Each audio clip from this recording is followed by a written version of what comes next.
Hallo seesterre, seekatte, seepertjies en krappe.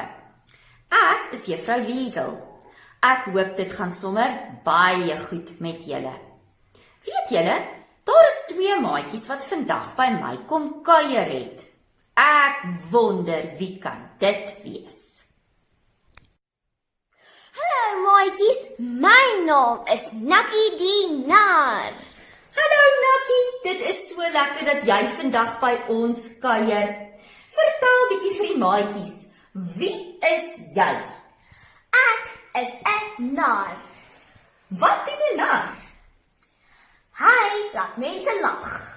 En waar werk jy, Nakkie? Ek werk by die sirkus waar daar baie mense is. Dit is so lekker dat jy vandag hier by ons kuier.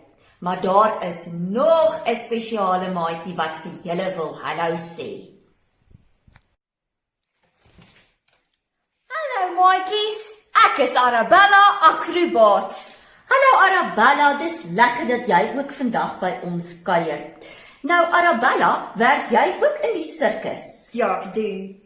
Vertel bietjie vir die maatjies, ek hoor jy's 'n akrobaat. Nou wat doen akrobate? Akrobate doen verskillende toertjies om mense te vermaak. Dit klink nogal moeilik. Is dit? Ja, dit is baie moeilik. Dit vat 'n rukkie om daaraan gewoon te raak en dit kort baie oefening. Maatjies, hierdie week gaan ons leer oor die sirkus. En ons gaan oor al die mense en ook diere leer wat ons by die sirkus kry.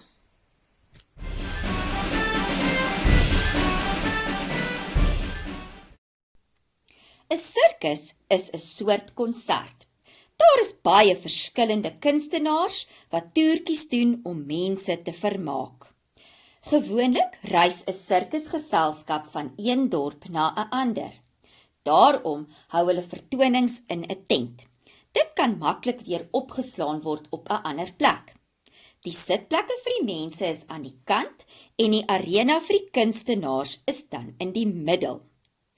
Hier is die sirkusbaas. Hy vertel vir die gehoor wie almal gaan optree. Hy dra gewoonlik 'n baadjie en 'n swart hoed soos wat julle hier kan sien.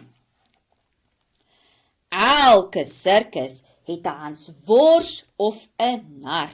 Hulle doen snaakse toertjies om die mense te laat lag. Ons kry ook akrobate en sweefstokartieste by die sirkus. Hulle oefen baie lank om toertjies te kan doen in die lug en ook op die grond.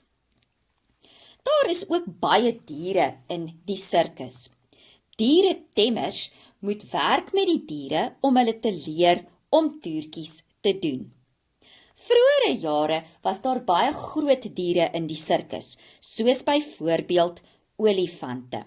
Vandag gebruik hulle eerder meer troeteldiere, soos wat ons hier kan sien, honde.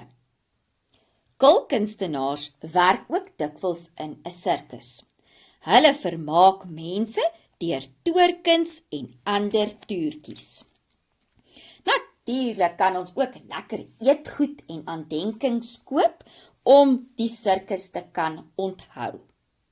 Môre gaan ons 'n bietjie meer leer oor hansworse en kulkunstenaars.